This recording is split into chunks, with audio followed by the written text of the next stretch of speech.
Steve McGinnis.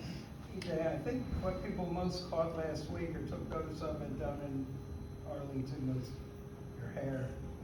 I mean, you getting a haircut before the season starts, or you're just gonna grow it? You grow it. It's actually the best compliment I've ever received. A lot of people talking a lot about the hair.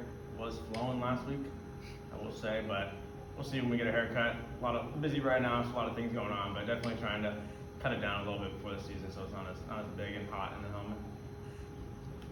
And EJ, it's your second year, right? And you're going down to Arlington representing the team on Media Day. You know, everybody's talked about how much of a leader you've been on this team.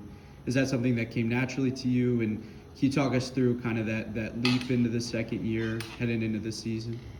Yeah, I mean, I think everyone's born naturally with some leadership, and I think the big thing for me is just gaining the respect of my teammates and the work I put in. I think a lot of these guys see how much time I put into this game and how much sacrifices I make so I can perform at a high level on the field. I think they see that and they respect that, and I can then use my voice and use different leadership tactics that way because they trust me and they trust that I put in the work and I know what I'm talking about. So that's a big thing for me this offseason, just gaining that leadership role, using my voice a little bit more, being a little more vocal in those sort of situations. But yeah, it was cool to go represent the team, one of the two guys who represented the team last week, and just happy to be a part of the team. EJ, how do you feel about the depth that the coaches brought in behind you, and how are they challenging you to become a better quarterback this season? Yeah, it's huge. We got a lot more arms in. Spring ball, we didn't have many guys, and now we got a lot of arms, got a lot of good quarterbacks in there. So it's been fun. We're a tight-knit group. You know, we live together. We texted. Now we have a little group chat together. Always just making jokes, making fun of each other. So it's been fun. Just always trying to push each other. Every throw is a competition. Everyone's trying to compete and trying to be their best. So it's been cool just to have those guys and to push me and to push each other. EJ, you were put on the Maxwell Award watch list. Just what does that mean to you? It doesn't mean anything because it's a preseason award thing. I mean, yeah, it's cool to be recognized with those guys. I know it's a small list, a select group of people. So it's just be cool to be recognized for what I did last year and hopefully we can do this year. But yeah, like you said, it's a preseason award. We don't play this game for preseason awards. So hopefully we can make an impact on the field this season and go get a postseason award like that. And what is your relationship like with all the wide receivers just as a unit this year? Yeah, it's been good. I think this offseason we've really grown together and grown tighter. We've watched a lot of film in here. We're always together. We have a group chat. We're always talking, making jokes, like I said. So it's just trying to grow that tight relationship with them because once you can kind of be closer off the field, I think that helps you once you get on the field. I know more about these guys. I know how to get on them. I know how to teach them. They know how to get on me and teach me. So just different ways that we can grow closer as a unit, gain that chemistry. Just only helps us on the field. And obviously, there are a lot of roster changes this offseason. Is there anything different about this team than last season and anything in the locker room or on the field?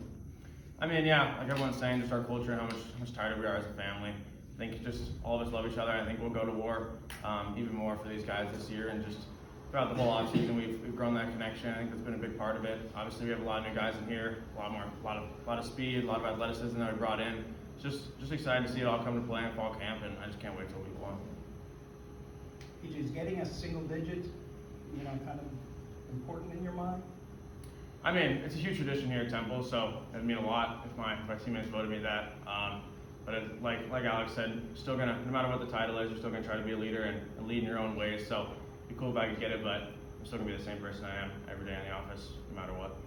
If you had to face that, the decision of, because you ran your dad's number, I assume that meant a lot of meaning to you too. Does that almost make that a hard eventuality to think about?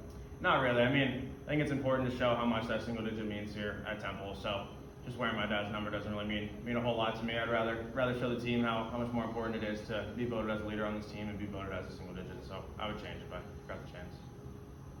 Dre mentioned he had a conversation with you, amongst last season, just about giving you the green light and embracing that role. What do you remember from that conversation? And was it multiple, throughout the off season of just taking on that role? Yeah, I mean, we've talked a lot. I think a big thing is just having his trust. And as a quarterback, you don't have to look behind your back, and you know that you have your coach's full trust in you to go out there and just play your best. Lets you play free, lets you make quick decisions, just go out there and just be the player that I am. So it's been huge to have him have my back and have support from coach and all the coaches here just to have me lead and have me be a leader on this team and be the quarterback and just go out there and just play my game. So it's been huge and definitely a good relationship with Coach Drake. You mentioned the spring. Did you get a little bit of arm fatigue at all since it was, not a lot of guys throwing balls around? I mean, there's obviously a lot of reps. So, I mean, I think quarterbacks naturally, when you throw a lot, you get some sort of fatigue, but nothing to worry about.